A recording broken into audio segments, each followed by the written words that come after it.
Well, where do we start with that? Let's start by saying how crap Manchester United are and how pathetic this Champions League journey has been so far this season. One more game to go. We need a result at home against Bayern Munich. How we're actually still in this group is absolutely embarrassing. 1 win in 5 with the dross that we've come up against. Games we've been leading in, we've thrown leads away. We've thrown two-goal leads away tonight in Galatasaray. I don't care about the atmosphere. I said it in the preview. I said Manchester United will beat Galatasaray. We're a better team than Galatasaray. But no, we just hand it back to anyone who we take a lead against constantly in this competition. Unbelievable, Manchester United, our performance tonight. At times we look fantastic, but then we just keep on with the individual errors. Bruno Fernandes, fantastic goal. Wiped completely out by stupidity on the edge of the box twice. Petulant fouls, Bruno. You're the captain. You should read the game and know exactly where we lie in this game.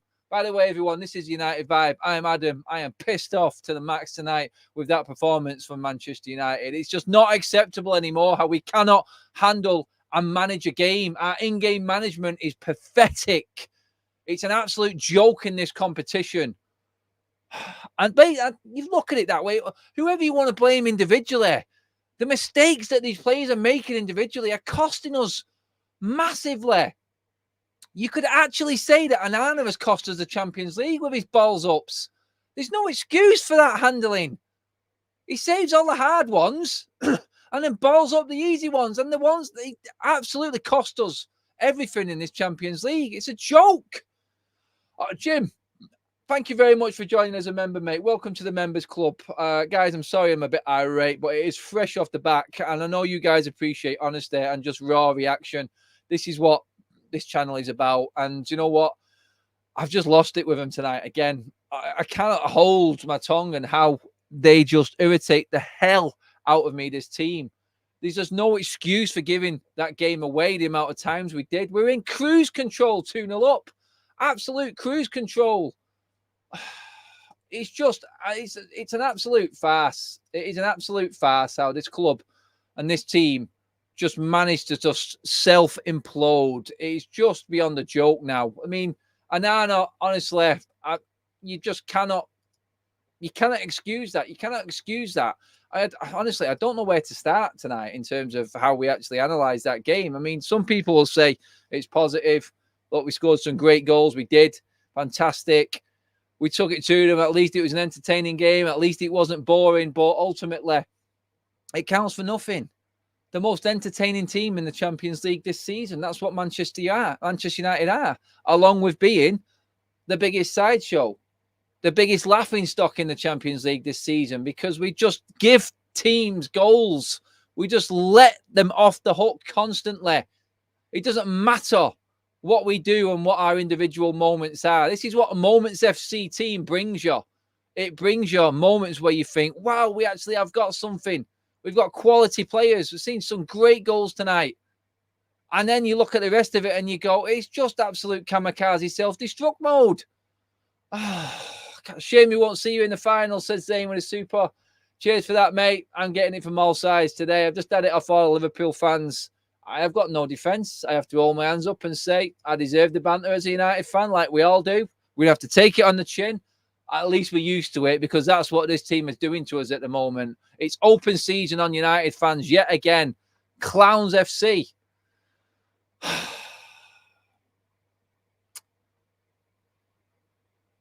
What else can we say? Let's get into it. I'm going to bring my man Jay in right now with me, actually, because I need someone to back me up on this one.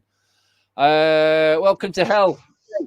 That was the Adam. Galatasaray fans. It has turned into our hell tonight, mate. Yeah, I watched it here at work, and like to have my members at the gym just absolutely rip the piss out of me for the last 90 minutes, and because I'm not in a bar, I can't choke on any of them. I was tough, mate. Like, okay, so let's break this down. Okay, we got rid of a goalkeeper that got 18 clean sheets last season. Okay, because of an online agenda by a lot of fans, because he didn't distribute the ball. Okay, we broke up our back four, and now we concede 3 goals away in the Champions League yet again. Now, we gave Onana his plaudits on Sunday, Adam, after he showed leadership skills, marshalling the centre backs through the game for the last 15 minutes. Fantastic. But tonight, I think we got to analyse what we saw. Tonight, because of our goalkeeper who activated Massimo TV settings, older fans will know exactly what I mean. That's what we saw tonight. He's at fault for all the goals. We can blame maybe the free kick. His back line maybe should have held the line a bit higher for that free kick, possibly for second goal. First kick's on him. Last goal, atrocious. Where do you go from there? We're stuck with him. Ten Hag is not going to admit that he's made a gross error of judgment, spending 50 million on a goalkeeper. We don't play the football that commands distribution and the high line. So we have a keeper that's been peppered with crosses all night.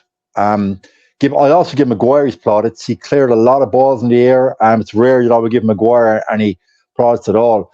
But when your last line of defence is that goalkeeper, you're away, you expect him to at least pull off 80% of your saves.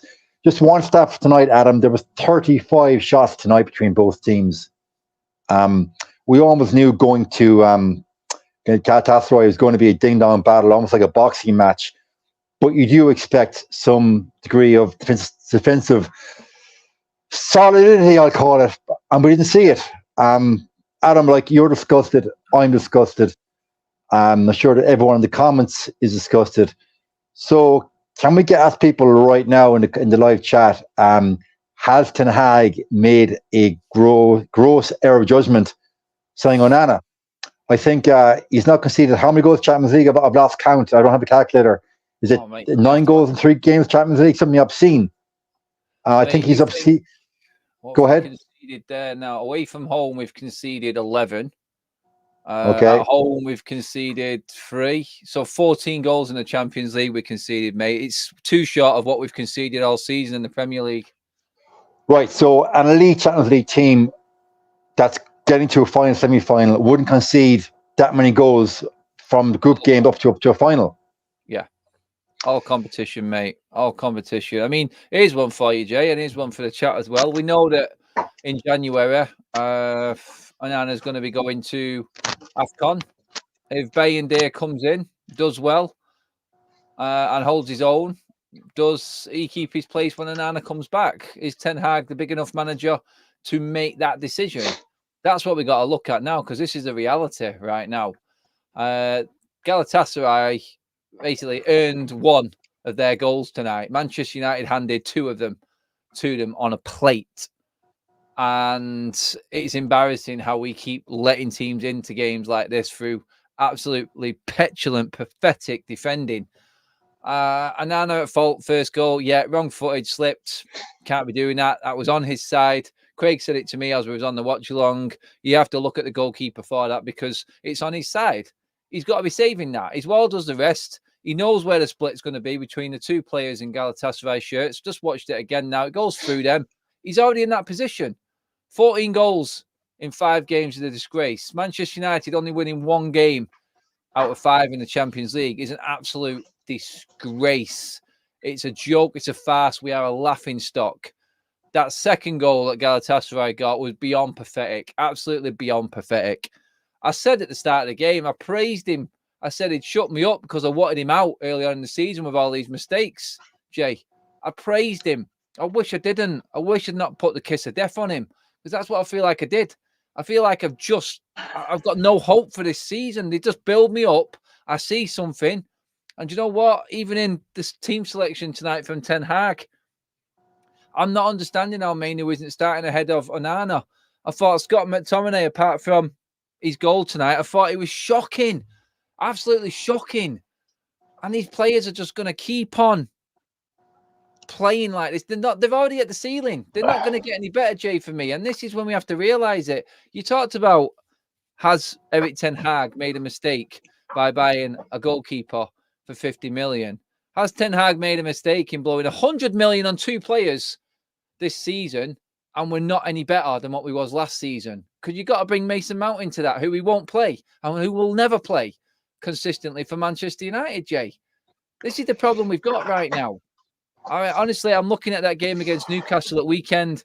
If we get smashed in that game or we lose that game, then the questions are going to be sprung straight back onto Ten Hag. He was close to getting through 2/3 of this really tough week of fixtures and going into Newcastle. And he could have probably forgiven a bad result against Newcastle. But now, Jay, the pressure is fully hyped back up on him again, because at not one point were we in any control against a very, very average Galatasaray tonight. Adam, there's so much to unpack there. I'll do my man first. Scott McSideways, aka the Ghost. He took his goal well. I gotta give him credit. I think I just tweeted reference to Scott McTominay, get him off, get Menu on. What's he been doing all night? And then he popped up and scores a striker's goal, and I gotta give him credit for that. But he wasn't tracking back. Bruno was doing all the tracking back for him.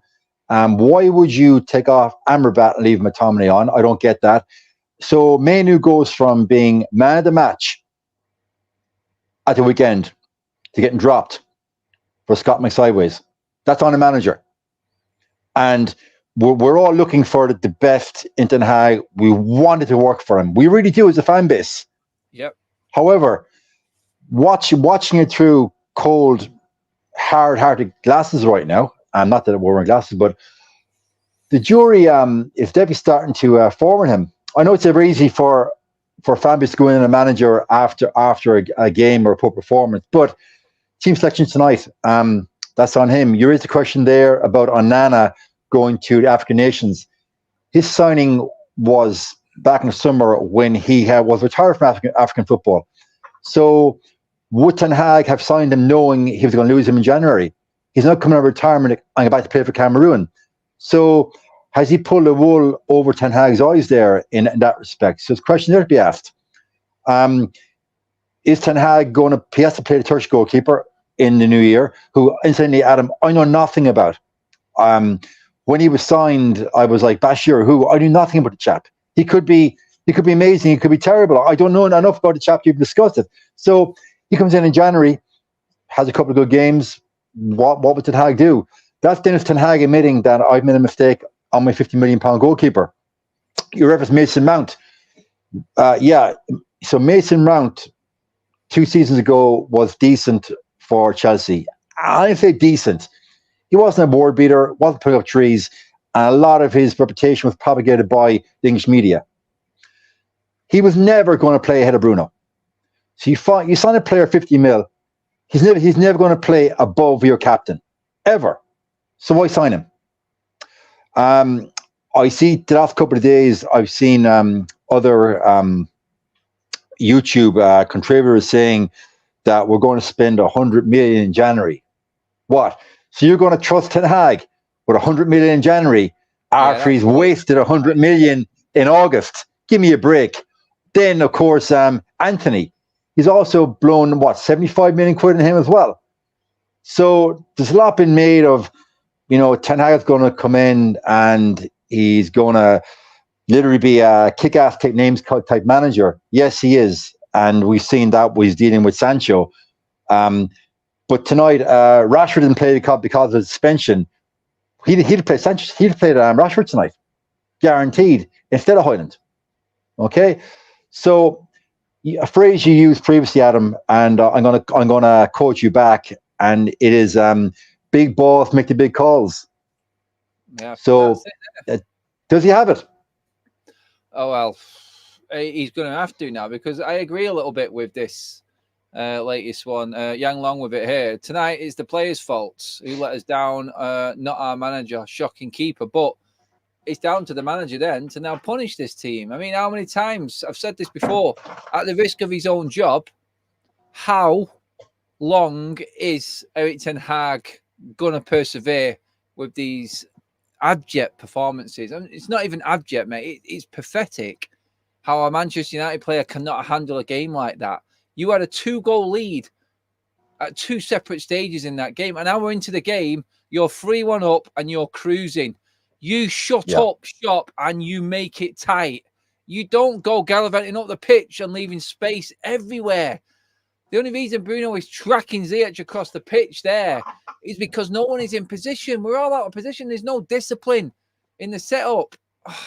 It's embarrassing. It's embarrassing to be a United fan watching the team at the moment. That's what it's like. We love our team and we'll always get behind them. And that is the main thing out of all this. But how much stick can we take as a fan base right now? We are a laughing stock. We are a laughing stock, how poor we're playing out. The individual errors in this team is just now beyond. It's gone beyond. It's gone beyond. It doesn't matter how well we play anymore because someone is going to press that self-destruct button and just blow everything up. And his tactics are out the window straight away. We've got a super chat in from Honest Tiger. Cheers for that, mate. Really appreciate your contribution again, my man. That football, Adam, it's hard working following United here.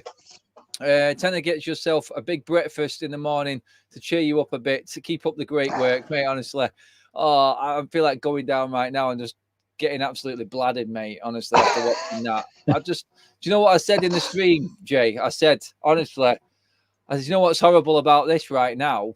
It's an early kickoff, and I've still got loads of the night left. I can't just go to bed and sulk. Do you know what I mean? Normally we're finishing and just going off to bed and just trying to sleep and forget about it. Now I've actually got to watch quality football. I mean, I've got Real Madrid up on my screen here. Who else is up there? Munich against Cope. I'm just like, oh, man, we used to be there. We used to be laughing at everyone else. We used to be the ones that actually set the benchmark, set the standards, mate, didn't we? But I don't know where we go from there. I think Kaz is right. Yeah, let's have an early night, Kaz. Let's just do that. I don't think we need to be staying up watching anyone else. You know what else just pops up on my screen now, Jay? Newcastle against United advertisement for weekend, mate. I'm dreading it. I'm absolutely because they're going to be scorned. They're going to be out for blood. And like they were shafted last night. There's no question. They got shafted last night, big time. Yeah. Steve Bindle says Anthony shite. Palestri on the left ? I'm at McTominay. What the f? Yeah, that's it. I mean, the fact that he won't change Anthony at all is a massive worry for me, and a question mark on Ten Hag again. I want to back Ten Hag. I do. I've said this all the time. I want to back him.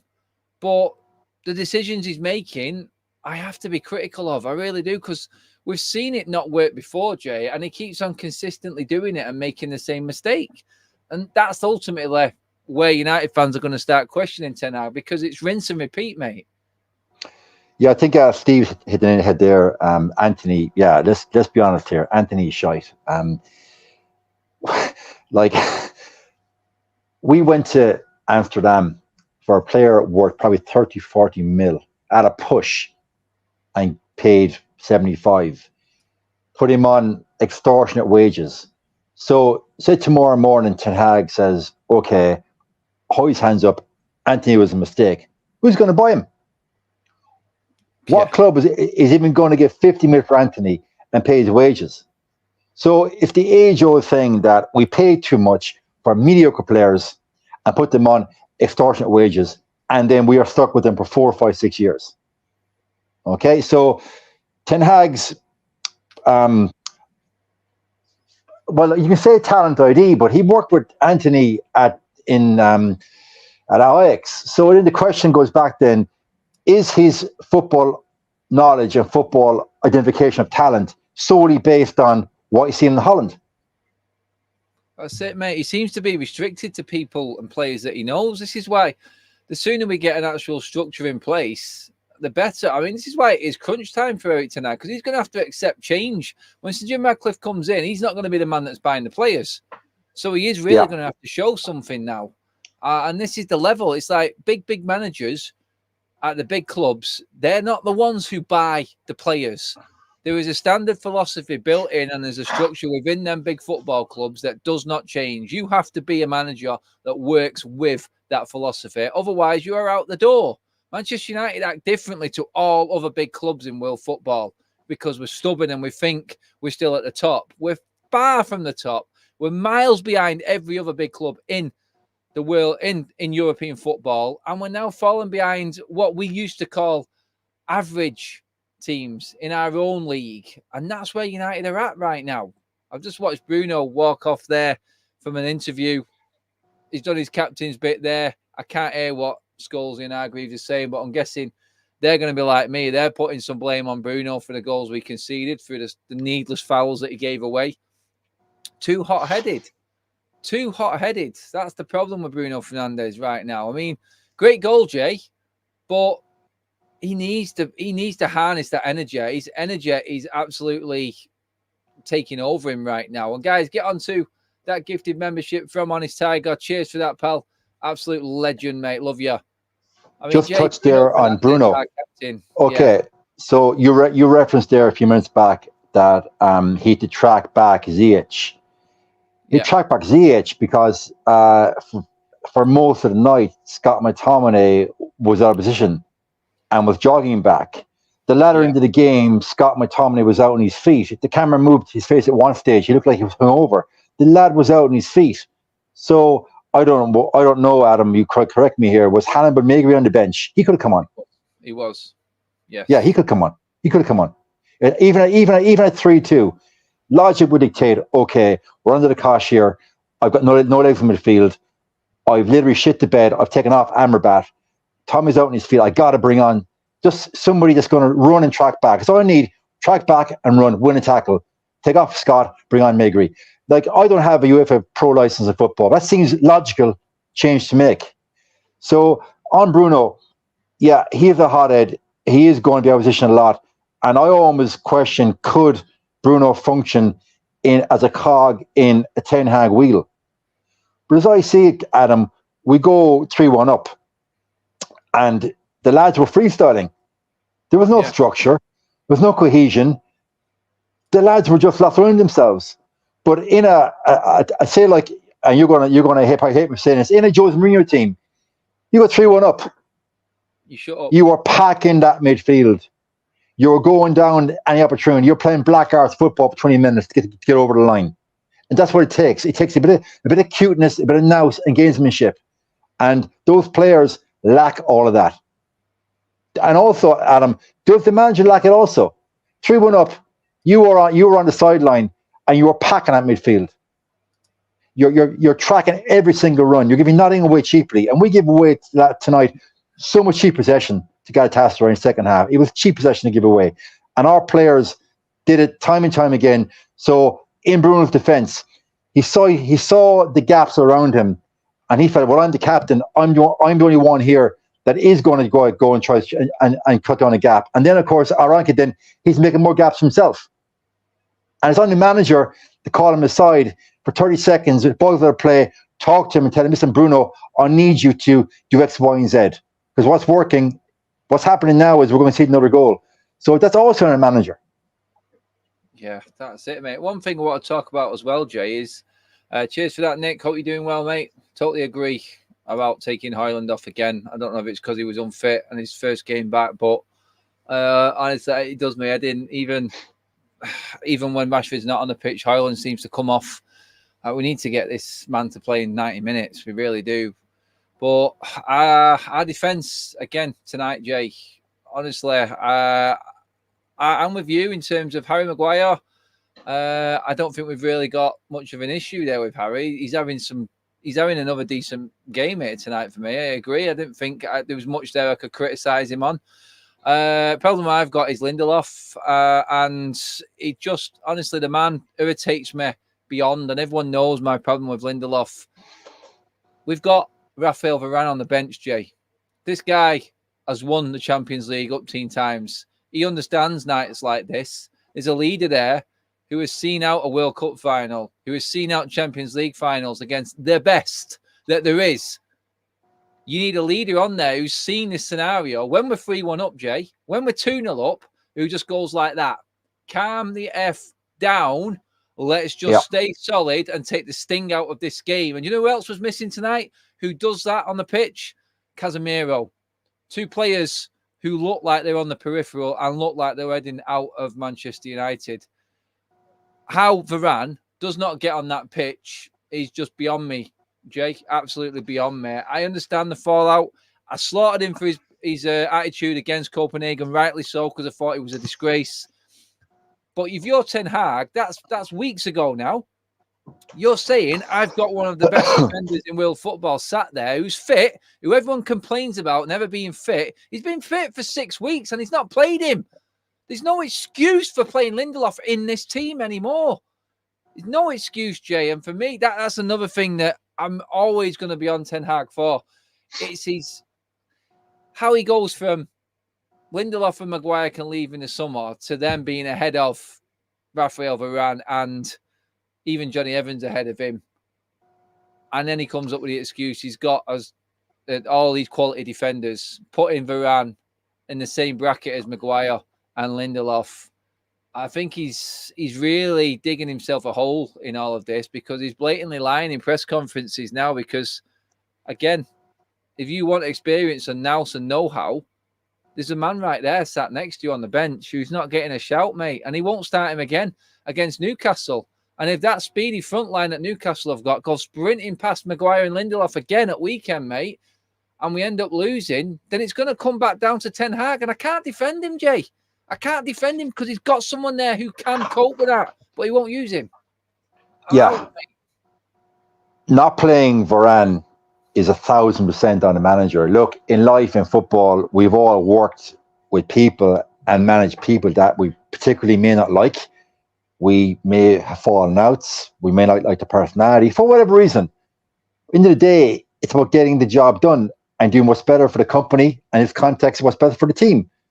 Tonight, starting Lindelof beside Maguire was best for a football club. And I agree with you. Tonight, at 3-1 up, you bring on Varane and Menu. Who better from Menu to be sitting in front of than a Varane that can talk him through the game? And I referenced their black arts and game management. So do you want to hire Maguire and Lindelof at your best, talking to a young player like Menu? Or do you want World Cup Varane, Rolls-Royce Varane?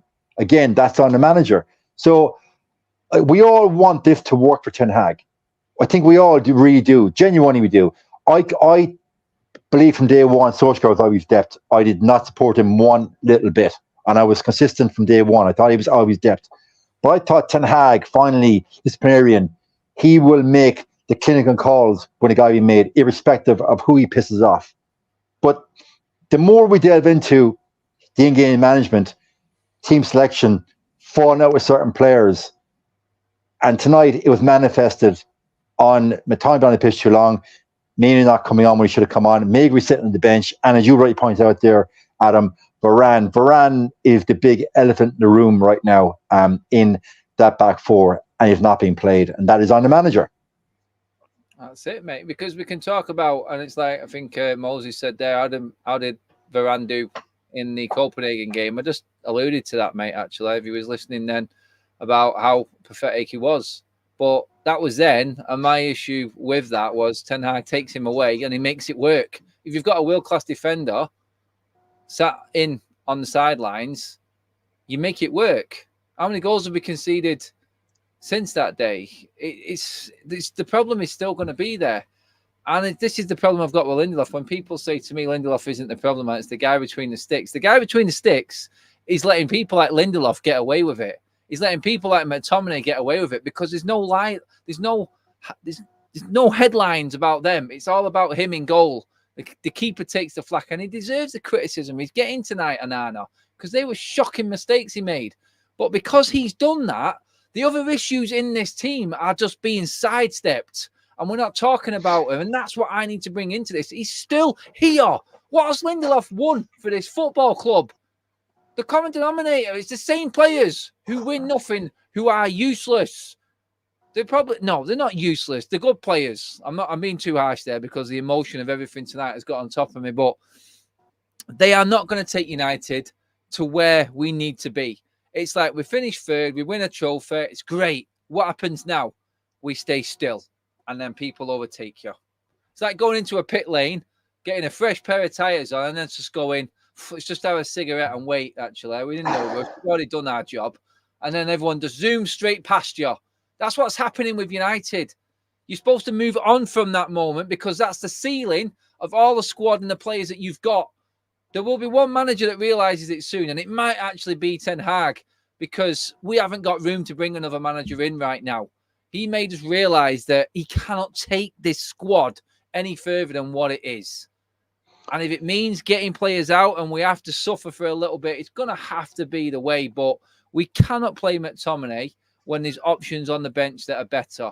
We cannot play Lindelof and Maguire when there's options on the bench that are better. And it is opinionated, yes, and that's my opinion. But look at what they've won. Look at the stats. Look at everything else. And it looks like any combination that United make at the moment doesn't matter, especially when you've got Onana doing what he's doing. And it does fall on him tonight, mainly. I mean, I can't blame Ten Hag for Onana's mistakes tonight. I can't. That's what it is. But honestly, Jay, I think it's covering up a whole world of mess on the pitch as well. And no one's talking about it because of what Onana's done tonight. And cheers again, Honest Tiger, for that membership. Jump on that, guys. I mean, Jay, I can't even remember where I got up to, and I got lost in my own sort of thing. Okay, Adam, we've been commenting together on United for the last 3 years, and for the last 3 years, the common thread has been we need an elite centre-back partnership. We need 2 centre-backs. We need 2 CDMs, and we need a striker. Yeah, that has been for the last 3 years. So that was like 5 players. I don't think you and I ever discussed we need a left-sided or right-sided, inverted forward or right winger. I think we ever discussed that. It was almost, as I almost said, the spine of the team. Okay, so the spine of the team has not been fixed for many, many, many years. It's like, we've got problems with the thoracic vertebrae between our lungs. We also got problems with the lumbar vertebrae down our lower back, and we go to the chiropractor and we get a little tweak, a little push, a little bit here and there. But what we actually need is to go in and get a proper MRI done, and we might need to get that spine fused together. That's the best analogy I can come up with right now. But the spine of the team, Adam, has been broken for years. If you recall Mourinho's famous or infamous football heritage speech, and he said one thing stood out in that see Manchester United players and see where they go and see what they're doing now. So players that left after the Van Gaal era and left after the Fergie era and left after the Josie era, where did they end up? What did they win? So we have had literally 5-6 years of buying the wrong players at the right time, the wrong time, for too much money and overpaying them. And then we sell them for a fraction of what we paid, take a financial hit, and then they go along to some other team, not the same echelon as we're supposed to be. What did they win? Apart from actually Zlatan, who won the Scudetto with AC Milan at 42. But who else actually went on and won stuff? Now, maybe people there in the live chat, they might correct me and they might give a list of players. But to my knowledge, our players, when they move on, it's not as if they up their game. They actually regress even more because they're used to a low standard.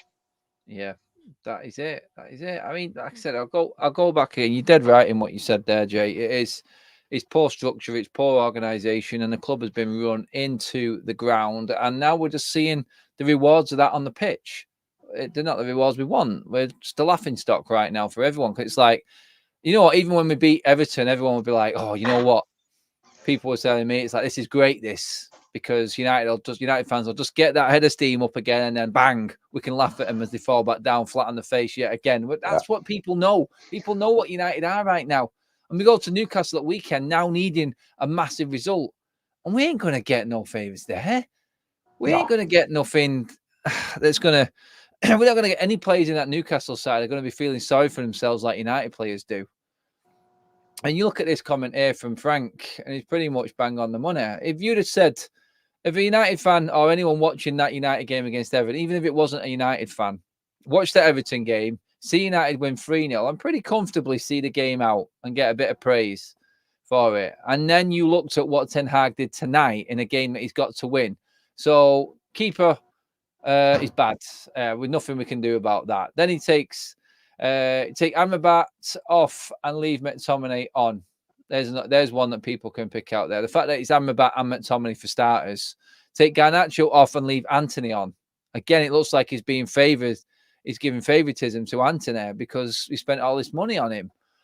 Garnacho is the one leading light in that front line at the moment alongside Højlund. Oh, no, wait a minute. He brought Højlund off as well. And then he played Palestra in a position that he doesn't play because he doesn't want to take Anthony off the right where he has to play him because it's the only position he can play, even though he's left-footed and he plays on the right. Honestly, and then you're looking at the fact that Mainu isn't even on the pitch. And then you're looking at it from the outside. You're going, do you know what? They probably get what they deserve in that. And you know what? That's what football is. You get taught lessons. You're supposed to learn from them lessons. If you don't deserve to be where you are. You really don't, Jay. And honestly, anyone looking in on that would just go, they'd be sat there shaking their head going, I can't believe what I'm watching. And you know what? When things are bad for United, it just gets more on top, doesn't it? It's like Zayn. Havertz strikes, top of the league and top of the group. What is happening in this world, Jay? Honestly, I've got nothing. I've got nothing left to try and explain what is going on in the world of football right now. Scott McTominay has just come on to talk. Oh, it's just end it now. Oh my God. I'd actually interviewing Scott McSideways right now. Is he actually been interviewed right now on your screen? He is. Scott, he's on the screen. Good. Now. Jesus Christ. Do you know what? Honestly, he's only on there because of what's happened to Onana. Otherwise, he'd have gone hiding. He thinks he's got away. He scored a goal. He thinks he can come away with credit in this. I don't know what he's saying, and hopefully he's saying, "Look, again, it's the standards are not good enough." But we move on. Blah blah. Yeah, you only have to look in the mirror and go, "I let my side down there," because there was a moment in that second half, Jay. You've alluded to it already, but it was a moment, and it was the Bayern Munich moment again, where Scott McTominay is walking. And other players that started off from behind him are chasing players back. They're running past him to get back. It's an absolute disgrace. It is a real disgrace. And do you know what? He's having his moments for Scotland, and credit to him. And he's had some good moments for United this season. He's bagged a few goals. But goals count for nothing if you can't hold on to a lead. But these players now are being interviewed because they've done this. TNT have done this to balance the books here. They've brought Bruno on because he scored a great goal and he's hit the post. And they brought Scott McTominay on because he scored a goal and he's been part of what may be seen to be actually positive from this game. But they're not looking at the bigger picture. Do you know what? These broadcasters actually need channels like us to actually bring down the reality of what's actually happened in this game because they don't look at the big picture. Half the time I question if they've actually watched the same game. It baffles me. So I'm the manager of United, right? I don't start Scott McTominay tonight. Okay, I don't start him. You know what I do? We are 3-1 up, and I'm going 4-5-1. If I think that Højlund is not 100% fit, I'm saving him for the weekend or whatever, I'll take him off. I then put on Scott and leave him up front as lone striker to chase after any stray ball between the centre circle and the opposing box.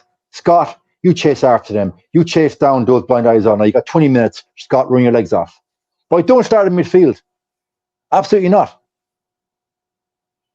Now that might seem a very rudimentary analysis, but at 3-1 up in Turkey, how hard is it to see that, okay, the home crowd are coming at us. Bruno is giving away fouls left, right, and centre. Another referee tonight, I think, would have given Bruno two yellow cards, and he would have been in his rights to do so. And a lot of the fan base then would be probably moaning, groaning, saying, "Oh, it's harsh." No, a stronger referee tonight probably would have seen Bruno off the pitch. So the comment there about Garnacho coming off, Anthony staying on, Palestrina opposition. So it's just a litany of mistakes tonight. Like you can park Onana's abysmal goalkeeping, but the manager picks a team. He sets up tactics, he does substitutions. So the goals are on Onana. The structure, the cohesion of the team, and the subs are all on Erik ten Hag. So he's got to take some responsibility tonight as well. Yeah, 100%, Jay. 100%. I mean, any hope in getting through this? We need a miracle in the last game, mate. I mean, we've got to get a result off Bayern Munich. We can't. We've not been able to beat Galatasaray. They've taken 4 points off us, mate. They're literally where they are in the group because of United. We just bent over for them. Is there any way we get through this? Is there any hope at all that we can have a miracle on that last game week? I'm going to rephrase that question back to you.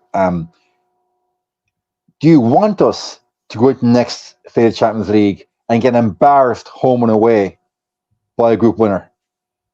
Honestly, mate, I can't sit through that, mate.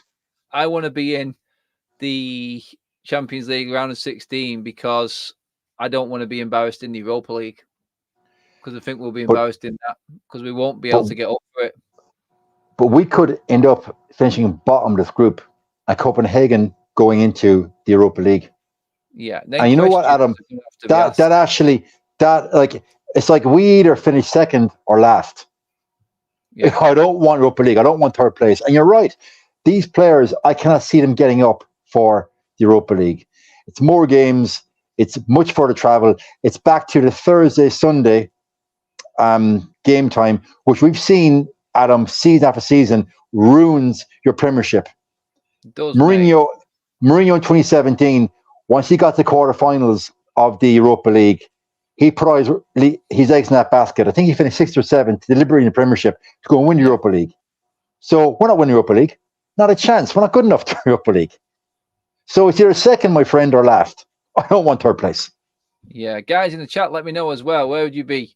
Bottom of the group and completely out of Europe, put it to bed, or do you want another try in that Europa League? Because let's not forget, Liverpool are in there.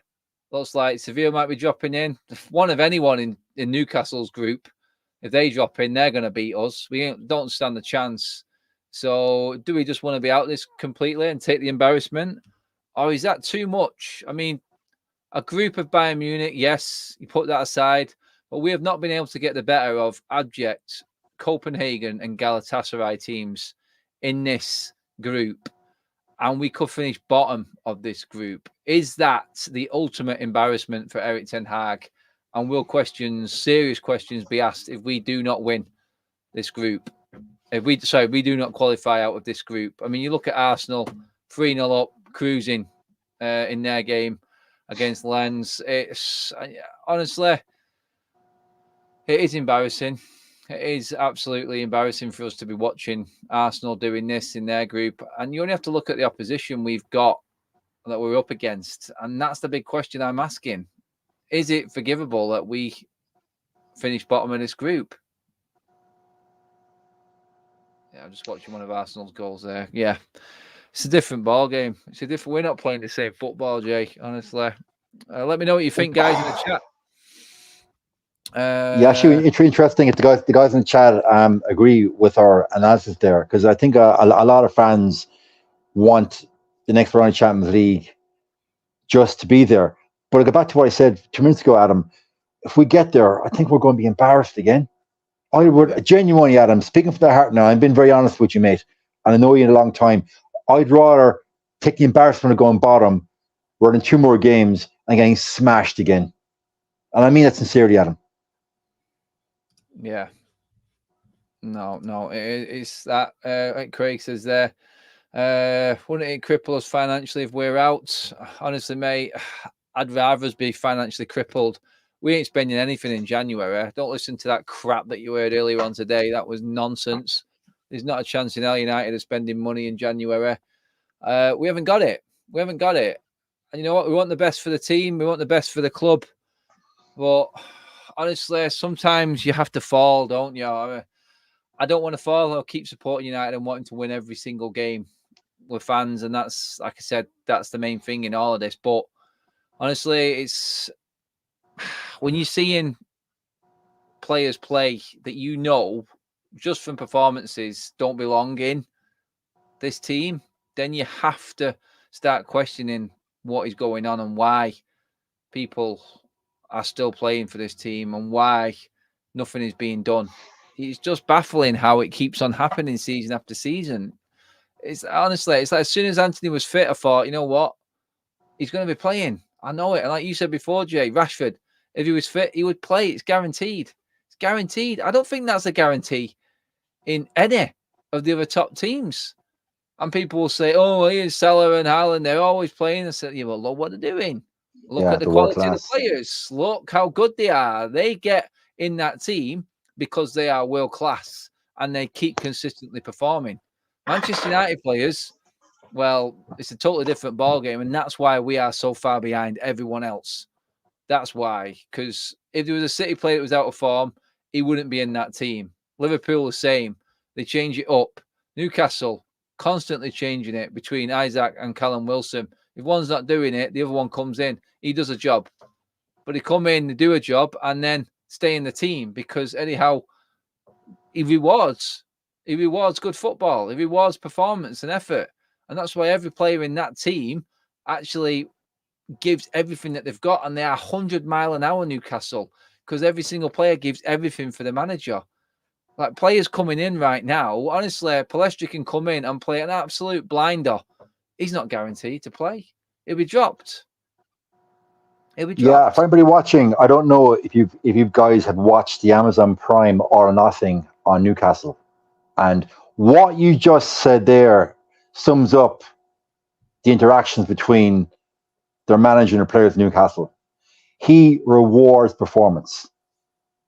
And that comes across very, very obvious from the interactions. Now, obviously, we know it's edited and they're going to put out their best possible manifestation of the manager and the players. But I picked up from that they literally, the old phrase, will root for brick walls for him. And he does reward performance. And it comes across also in the documentary, the reverse. When players had 2 or 3 bad performances, they were dropped in a story and no questions asked. And didn't moan. There was no moaning, there was no crying, there was no tweeting, there was no getting your agent to put out a tweet into a journalist. They get on with it. We're probably the only club in the Premiership that when a player is being hard done by, you can go crying to a journalist, and all of a sudden, you and I and everybody watching is seeing on Twitter. We just have a very weak mentality players in this club. And if and when Ratcliffe comes in, whenever that is, I think they're going to put in the American football model where the coach of the team doesn't pick the players for the draft. The general manager does. The coach narrows down maybe 4 or 5 players per position, but the general manager, the recruitment staff, they go and they recruit the players based on the needs and wants of the manager. The manager doesn't pick the players. Yeah, that's it, mate. That's the Moneyball method. It is. You get the people in who know how it works. What do you need? How do you need to play? This is how I need to play. You put the structure in place for it. The hierarchy and the structure above is more important than the manager half of the time. They need to set the philosophy. They need to set the standards. And the standards are set by not accepting average performances and trying to cover them up or sugarcoat them in a way just to try and make people think that you are moving forward. We're sick to death of it. We really are. Well, guys, I think we've said enough. I think we need to wrap it up there. Absolutely brilliant for you guys to be in with me again. I've loved it. I've loved having my little bit of therapy. The super chats, the new members, current members, and everyone getting involved in the contributions and your general chat as well, everyone. Absolutely love it. And I couldn't do it. I couldn't get through this United journey without you guys. And Jay, massive shout out to you, mate. I wouldn't want anyone else in the room with me right now dissecting that. I think we're going to have the same sort of thing again at weekend, mate. I'm sort of worried already. I'm already looking ahead to that game and going, how do we even approach that? Because the energy levels that we just spoke about are going to be there for Newcastle. But that's then, Jay. For tonight, we go and sulk, mate, and we carry on, don't we, pal? We go again, is it? Yeah. We go again on Saturday, which instantly is my birthday. So these mate. guys are going to piss me off on the day of my birthday. But again, as Adam said there, we see you all in the comments. We see you all in the live chat. And without you guys, there's no channel. Adam is here for you guys. So thanks for watching, guys. And this is therapy for both of us. So thank you so much. Brilliant. Well said, Jay. Guys, that is it. I will be back tomorrow with another live show. We've got a load to dissect. Who's going to be aftermath after all of this? How we go on, I don't know. But we live in hope again, don't we, guys? Brilliant stuff. Don't forget, Friday is the big announcement as well. So stay tuned for that. Hopefully you can get plenty in on Friday's show. We're looking ahead to Newcastle, but we will be shaking things up here on the channel as well. Brilliant stuff, as always. Like, share, and subscribe if you are tuning in for the first time, everyone. We're out of here. There's some good football going on right now. Sadly, United haven't been part of it. Well, a little bit, but not enough. That is us for now, guys. Cheers for watching.